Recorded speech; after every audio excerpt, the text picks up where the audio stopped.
नमस्कार, मैं ज्योति यादव और आप देख रहे हैं हिंद समाचार। इटावा की घटना पर रेणु तिवारी का एक वीडियो वायरल हो रहा है जिसमें देखा जा रहा है कि किस प्रकार से वो एक तबके विशेष के लिए जहर उगल रही हैं।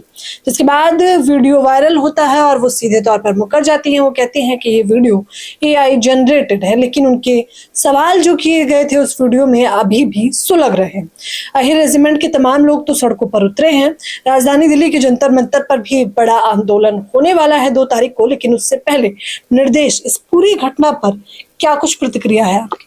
देखिए, जो रेणु तिवारी ने बोला है, इतनी नफरत हम पशुओं के लिए भी नहीं रखते सभ्य समाज में, लेकिन रेणु तिवारी के जो शब्द है वो हजारों वर्ष की जातियों का जो कहते हैं ना, कोढ़ जैसी बीमारी हमारे इनके मस्तिष्क में बह रही है, और ये उसी की बदबू है जो समय समय पर समाज के बीच में आ जाती है।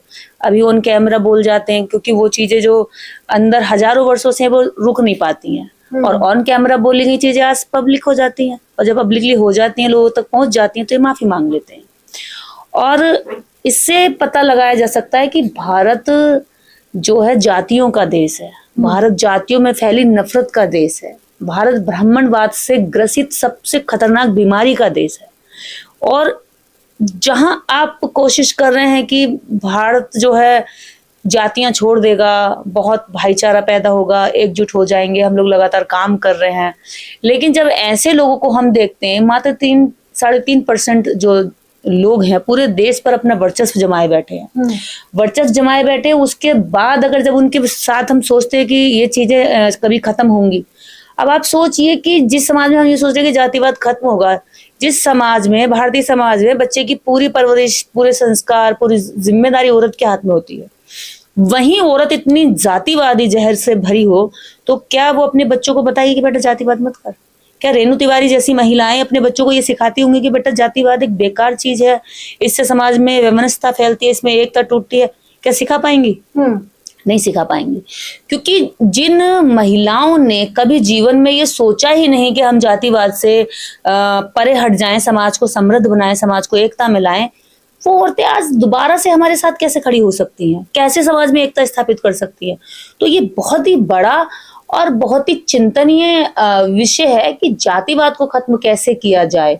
इस पर रेणु जैसी महिलाओं के आप जब जब बयान सुनते हैं, तब तक इस देश की मानवता थर्रा उठती है, क्योंकि लेकिन वो तो मुकर गई हैं। वो कह रही है ये तो मैंने बोला ही नहीं, और अब तो मुंह भी छुपा रही हैं। मुकरने का देखिए इनका पुराना पेशा है, करो मुकर जाओ, करो मुकर जाओ, ये तो मौके पे मुकर जाते हैं। किससे तो घटिया बात तो और कुछ ये इनके गुण है, ये जेनेटिक गुण है जो चले चले आ रहे हैं, करो और मुकर जाओ। सावरकर जी ने भी 21 बार माफी मांगी थी, लेकिन फिर भी वो इनके लिए वीर है। तो ये उन्हीं माफी वीरों की औलादे हैं जो कि खुद को बार बार माफी मांगने के लिए पहले गलती करते हैं, फिर माफी मांगते हैं, गलती करते हैं, फिर माफी मांगते हैं। ये तो वही बात होगी ना, किसी की नस काट दो और ऊपर से रुमाल से साफ करके कह दो माफी मांगता हूँ।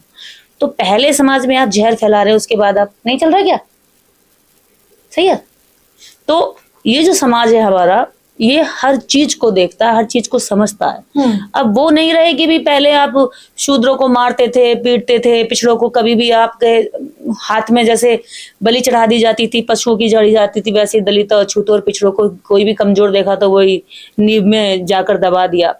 तो रेणु तिवारी जैसे लोग जातियों का घृणा तो छोड़िए, ये तो मूड़ काटने तक की बात करते हैं। इतनी घृणा, इतनी नफरत, और आप देखिए कितनी आपराधिक मानसिकता है महिलाओं में। आप पिछड़ों में और SC की महिलाओं में जाइए, आदिवासी की महिलाओं में जाइए, वो कितनी इनोसेंट होती हैं, वो कितनी भावनात्मक होती हैं, वो कभी मारकाट की बात नहीं करती, वो तो दूसरे के बच्चे से भी अपने बच्चे की तरह प्यार करती हैं, हर किसी के दर्द को अपना दर्द मान बैठती है, वो साथ खड़ी होती हैं। लेकिन आप इन 3% महिलाओं का देखिए कि क्या बुरा हाल है, जिनके लिए बाबा साहब डॉक्टर अम्बेडकर ने इतना कुछ किया कि आज ये बोल पा रही हैं, ये उनसे भी नफरत करती हैं। और जिन जातियों ने इनके आसपास हमेशा इनकी सेवा करी, इनको सेवा दी, ये महिलाएं हमेशा मजे की खाती रही। जिन महिलाओं ने भले बच्चे पैदा किए, लेकिन इनके बच्चों की देख रेख, सेवा पानी सब शूद्रों की और अछूतों की महिलाएं करती आई हैं, आज भी शहरों से लेके गांव तक करती हैं। ये आराम से घर में बैठ करके बिस्तर पे अपने खाती हैं, और इनके खेतों में जो काम करने जाती हैं वो पिछड़ों की और SC की महिलाएं इनके खेतों में काम करती हैं। न ये घरों में काम करती, न ये खेतों में काम करती, न ये बाहर किसी जगह काम करती, न ये सड़कों पर संघर्ष करती। ये तो घर में पड़ी पड़ी केवल जातिवाद की नफरत फैलाती हैं। आप देखेंगे भारत में अगर जातिवाद की जो जिम्मेदारी सबने मजबूती से उठाई हुई है वो महिलाएं हैं। घर में जाति का आदमी आएगा तो कौन सी गिलास में पानी पिलाना है, और जाति के बाहर का आदमी आएगा तो कौन सी गिलास में पानी पिलाना है, इसकी जिम्मेदारी औरतें रखती है। आदमी ध्यान नहीं रखता। मेरे बचपन का एक वाक्य है, जब हम स्कूल से आ रहे थे तो हम एक ब्राह्मण परिवार, उनके घर के बाहर नल था और शायद ऐसी 4th-5वीं क्लास में हम लोग रहे होंगे। हम बच्चे जब उस नल पे चढ़ते थे तो जो अंकल जी थे वो कुछ नहीं कहते थे कि बेटा पी लो पानी, लेकिन अगर वो आंटी देख लेती थी, वो भी तिवारी थी, देख लेती थी तो तुरंत भगाती थी, अरे नल छू लिया तुमने, अछूत का बालक नल छू कर चला गया, मुझे पूरा धोना पड़ेगा ऊपर से नीचे तक। वो स्कूल में छुट्टी के टाइम पर बाहर धूप में बैठ जाती थी। यानी देखिए, जातिवाद को रखवाली करने के लिए वो धूप तक में तपने को तैयार थी और हमें पानी नहीं पीने देती थी। और हम वहां से दूर जब चलकर आगे जाते थे तो हम सोचते थे कि इसकी डांट खाने से अच्छा घर जाकर ही पियेंगे, कितनी भी प्यास लग रही होती थी। ये मेरा खुद का बचपन का वाक्य है। तो मैं तब से ये बात को अभी तक ये महसूस करती हूँ कि अगर जातिवाद को पूरी मजबूती के साथ बनाए रखा है, देश को जातिवाद अगर दे रखा है, चाहे पालन पोषण में एक नागरिक को, चाहे पूरे जो लोग सामने से दिखते हैं उनके जातिवाद के तरीके से, महिलाओं ने मजबूती से जातिवाद को बनाए रखा है। तो ये फिर हिंदू राष्ट्र बनाने की जो मांग की जा रही थी कि धीरेन्द्र शास्त्री अब हालांकि इस बयान पर कुछ दे नहीं रहे हैं, ना इटावा की घटना पर बोल रहे हैं, लेकिन तब वो कह रहे थे कि जात पात की करो विदाई, हिंदू हिंदू भाई भाई। अरे ऐसे कितने ढोंगी बाबा निकले। एक और बाबा निकला कि मैं जाति की भीख मांग रहा हूँ, भिक्षा दे दो, भिक्षाटन करने निकला था। एक ये धीरेन्द्र शास्त्री, देवकी नंदन है, ये सब ऐसे ढोंगी हैं जिनको बड़ा अच्छा बिजनेस कथाओं के नाम से इन्होंने शुरू किया और फर्श से अर्श तक पहुंच गए। और गुच्ची का चश्मा पहनते हैं, बड़ी बड़ी गाड़ियों में घूमते हैं, जिनके मतलब आईफोन से नीचे तो वो फोन लेने की कल्पना भी नहीं कर सकते। वो ऐसे जो एक ऐसे लाइफ स्टाइल से जीवन जीते हैं जो आप सोच भी नहीं सकते। भारत की करोड़ों जनता आज भूखी है, नंगी है। इन बाबाओं के यहाँ आश्रमों में, इनके पंडालों में जाकर कथा सुनने वाले जो साइकिल से जाते थे वो साइकिल पर ही रह गए, ये हेलीकॉप्टर में घूम रहे हैं, ये प्राइवेट जेट में घूम रहे हैं। तो ये जो बिजनेस है, धर्म हमारा है, सनातन को आगे बढ़ाएंगे या जातियों को जो अलग जाते हैं उनको एक करेंगे, भाई भाई बनाएंगे, ये सब बिजनेस के अलग अलग इनके प्रोडक्ट हैं। क्योंकि जैसे ही बिजनेस डाउन पड़ता है इनके हिंदू धर्म का, वैसे कोई नई कल्पना करके लोगों में थोप देते हैं। और भारत के लोगों को, मैं ओबीसी के लिए भी कहती हूँ, ओबीसी को बहुत भूत चढ़ा हुआ है हिंदू राष्ट्र बनाएंगे। भाई हिंदू राष्ट्र में तुम्हारी क्या जगह है ये देख लो। ओबीसी की जातियों की क्या जगह है? ओबीसी शूद्र है उनकी नजर में। शूद्र हो, शूद्र ही रहोगे, वो कभी आपको मानने वाले नहीं है। आपको खुद छीनना पड़ेगा अपना अधिकार, और वो अधिकार, वो हक, वो स्थान आपको कथा भागवत करके नहीं मिलने वाला, आपको इनकी गुलामी करके नहीं मिलने वाला। वो मिलेगा आपको पेरियार को पढ़ के, ललित सिंह यादव को पढ़ के, अंबेडकर को पढ़ के, उनके जीवन को जानकर समझकर और आगे बढ़कर, सावित्रीबाई फूले के कहे रास्ते पर चलकर।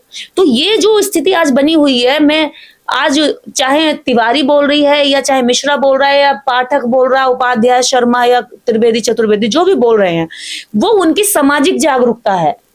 ब्राह्मण जानता है कि मेरे दास, मेरे नौकर कौन कौन लोग हैं, वो उनको नौकरों की तरह ट्रीट करता है। उसकी गलती नहीं है, गलती उनकी है जो नौकर होकर के अपने नाम के आगे टाइटल लगा लेते हैं और सोचते हैं कि अब मैं नौकर नहीं, अब मैं मालिक बन गया, मेरा प्रमोशन हो गया। तो प्रमोशन होने के बाद ये पता चल जाता है कि आपका क्या प्रमोशन हुआ भाई, आप तो वहीं थे, वहीं रह गए। भारतीय संविधान तो आपको कथा करने तक का अधिकार देता है, आप जाइए कोई भी कथा करिए, वो नहीं पूछता। भारतीय संविधान नहीं कहता कि आपकी क्या जाति है, आप जाति के आधार पर कथा करेंगे। लेकिन हिंदुत्व ये कहता है कि कथा जो होगी केवल ब्राह्मण के हाथ से होगी। बड़े बड़े शंकराचार्य मैदान में कूद पड़े, जो कहते थे कि हम जातिवाद को नहीं मानते। अभी मुक्तेश्वर महाराज जो वो ये कहते थे कि मैं जातिवाद नहीं मानता, मैं संविधान को मानता हूँ, बीजेपी के खिलाफ खूब बोलते थे। हाँ, लेकिन अब तो पलट गए। वो तो कह रहे हैं कि ब्राह्मण को ऊंचे बैठने का और बाकी लोग नीचे बैठ के सुनिए, नीचे सुनिए। तो ये जो घटिया व्यवस्था है, इस सिस्टम को कभी भी शंकराचार्य खत्म नहीं करेंगे, क्योंकि उनकी जो ऊंची वाली कुर्सी है वो उस पे से उतर के नीचे नहीं बैठना चाहेंगे। वो सोचते हैं कि हम ऊपर ही रहें। और रही बात सामाजिक सिस्टम की, तो जो सोशल सिस्टम है, इसके अंदर सबसे ज्यादा जो सताया गया व्यक्ति है, मैं मानती हूं कि शूद्रों के बाद अछूत है, जिनके साथ शूद्र भी भेदभाव करते हैं ये सोच करके कि ये भी हमसे नीचे।